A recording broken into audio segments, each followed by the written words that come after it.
Welcome back, dear viewers. After that report, we have a very distinguished guest today here with us, Dr. Ameera Alhassan, head of the UN Habitat Office for the Gulf Cooperation Council countries. Very warm welcome to you, Dr. Ameera. Thank you so much for having me. Thank you so much for joining us today. And we have this discussion about the war, Gulf War in 1990.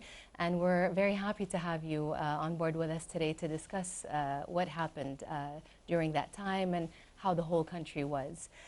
So starting off the first question, when August 2nd arrived, normal life came to a stop, but a profound civic spirit instantly took over amongst the people of Kuwait. From a humanitarian standpoint, what did ordinary Kuwaitis inside the country do in those very first days to keep society functioning?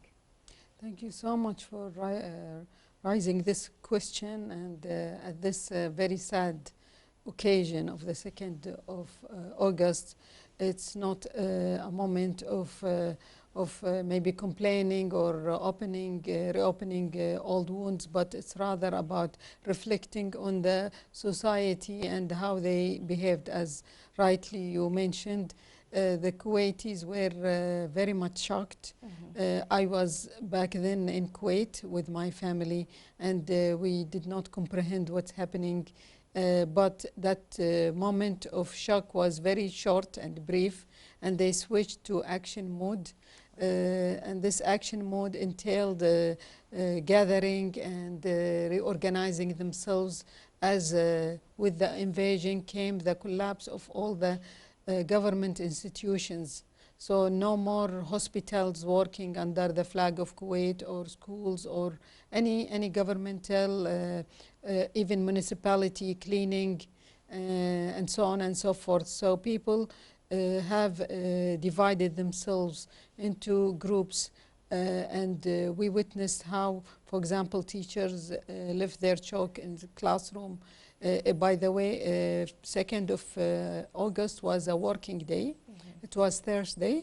It was very hot, like today. It was 50 degrees, or above 52 degrees centigrade, with the sand and dust rising in that day. I really remember that, because on the contrary, February 26 was very cold. Yes. So what happened is the civil society divided, and some citizens became gathering in groups to gather the trash and to move it to very far away locations. Some decided to burn it in order to prevent any infections or any kind of disease that might arise.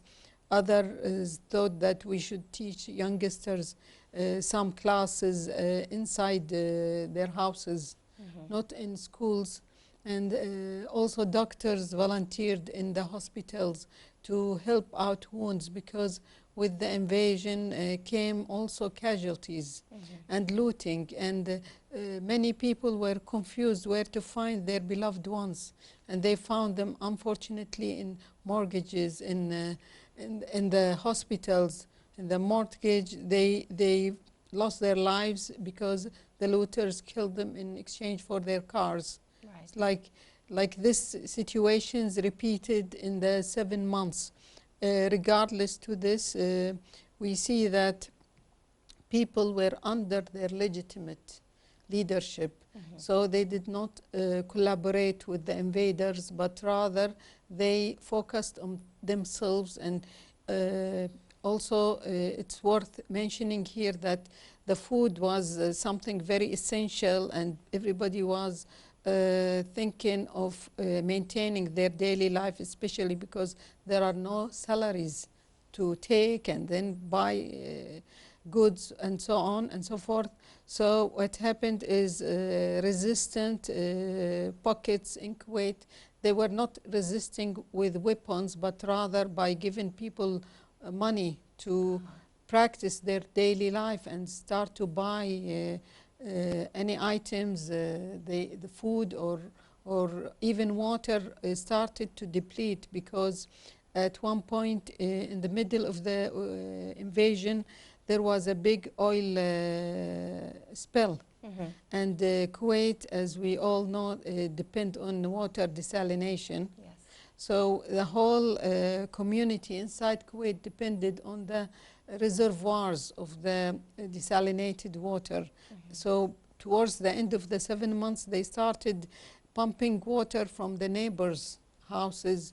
But all in all, the society was very strong. The faith in God was very high, and the resilience and the compassion that people showed towards each other, neighborhood practices of maintaining and helping each other was very much witnessed back then. This is definitely embedded in the Kuwaiti culture, the neighborly love and the neighborly acts that these neighbors and the Kuwaiti people gave to each other. This is very amazing, honestly. So moving on to our second question, we often hear stories of neighbors, like you were just saying, sharing whatever little food or medicine they had. Regardless of background or status, how did this deep sense of mutual love and brotherhood reshape what it meant to be Kuwaiti? Exactly, because Kuwait, as we all know, that it exports petrol and all kinds of goods are imported. So during these 7 months, people practice a high humanitarian sense towards each other. Right. And neighborhoods where neighbors were witnessing each other backs, by the way. By that I mean that everyone asking about the other one, where are you? Are you outside Kuwait? Are you inside? At the beginning, the telephone landlines were working. We didn't have much mobile phones. It was restricted to certain people, not as much as today. Right. But luckily, on 2nd of August, many were abroad.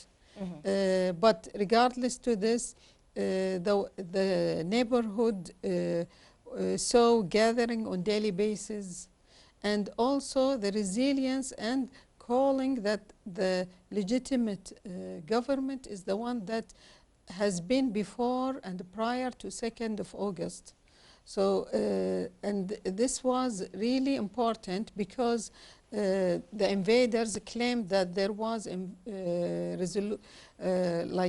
people were against the government, and they were claiming that Kuwaitis, they don't want the current government. That's why we came to save them. And they had so many claims, but regardless to that, Kuwaitis knew what they want, and they stick to it, and they stick to their morals, and they kept on exchanging. At one point, people who need food, they can easily find it in their next neighbor, or even it was, at one point, it was not celebration, I would say, it was helping to increase and strengthen the boundaries between the people. And we were listening to stories coming from other areas in Kuwait. For example, at the first week of August 2nd, we hear about the resistance in Kayfan area. And we had this term in Arabic, Kayfan al-Sumud, and it was telling about stories about how people in Kayfan was, they were all resisting what's happening, and they were suppressed by the army of Iraqis at that location. And regardless to that, people did not feel scared. They continued and pursued their daily lives, not in making things normal, but in ignoring the Iraqis' rules and the new imposed rules. For example, changing the plate number of the cars from Kuwaiti to Iraqi, yes. And abiding to the laws that using Iraqi money, for example, the currency, and other practices that will legitimize their presence. The people inside Kuwait, they did things to oppose this on a very peaceful way by neglecting whatever orders they receive, and by trying their best to resist in a peaceful way. Yes, that's very interesting. What a true spirit of the Kuwaitis it was, and a proud moment it was. So while citizens inside were facing the occupation, Kuwaitis abroad, like students and diplomats and families, they refused to remain silent.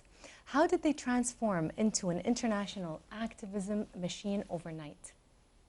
This is a very excellent question, because the society was divided. It was a summer break, a school break. Everybody was outside. The 2/3 of the population, including expats, were practicing their summer break, simply. As simple as that.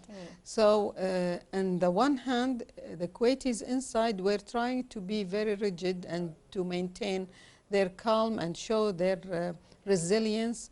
On the other hand, Kuwaitis outside is starting. I will start with the top one in New York. Ambassador of Kuwait back then was Sheikh Saud Nasser al-Sabah. Yes. His Excellency worked at full gear, because at the 2nd of August, both Margaret Thatcher and George Bush, they delivered statement about how they are not backing Iraq, and how they back the legitimacy inside Kuwait as per prior or before 2nd of August. So Kuwaitis outside Kuwait, they were full of hope.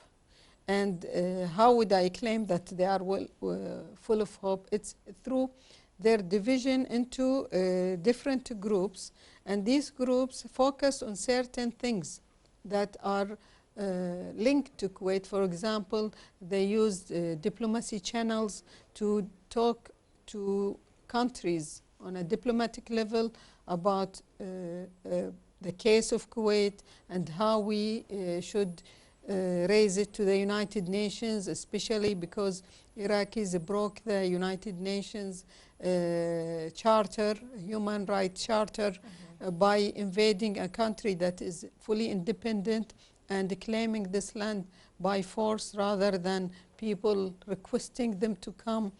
Right. Kuwait is outside also, depending on the capital. They were inside, for example, the ones in Saudi Arabia or in Egypt or other countries. Some of them even, they took a step forward by organizing what's the next step after liberating Kuwait. Imagine that. Wow. So I hear stories about how, for example, they were talking about education after liberation, because we already lost one school year. Right. So we have to merge 2 years in 1 year. And how will we do that? We don't want to lose the school year for our children and future generation. So this is one group. Another group was talking about the POWs and the missing people and the atrocities that this army was practicing inside Kuwait, especially as videos leaked outside Kuwait. At that time, there were simple video cameras that captured resistance of inside Kuwait, how collecting garbage, for example, or the atrocities where Iraqis hang, let's say, simple people who were innocent, and they just throw out accusations on them and they just kill them on the spot, where the camera registered that and it transformed it to the international world, and also how they looted the cars and so on and so forth. So Kuwaitis outside worked very hard to raise awareness on the case of Kuwait, and in fact this was really helpful in terms of showing solidarity between the people inside and outside Kuwait, and how the government of Kuwait helped in gearing all the forces towards liberating Kuwait in a very timely and very quick manner, in spite I would really insist on the fact that, okay, it was 7 months, but it was filled of tears and casualties and lost lives and martyrs. But we are here together to shed light on the positive lessons that we learned from this very miserable or sad story.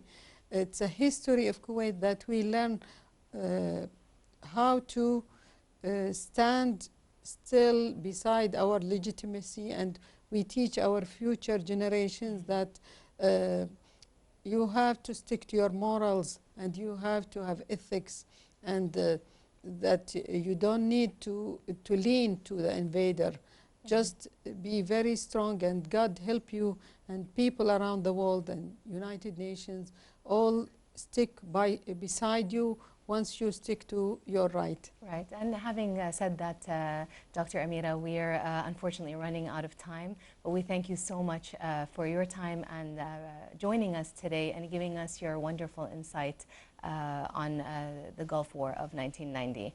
That was our guest, Dr. Ameera Alhassan, and right now we have a report coming up for you, so please stay tuned.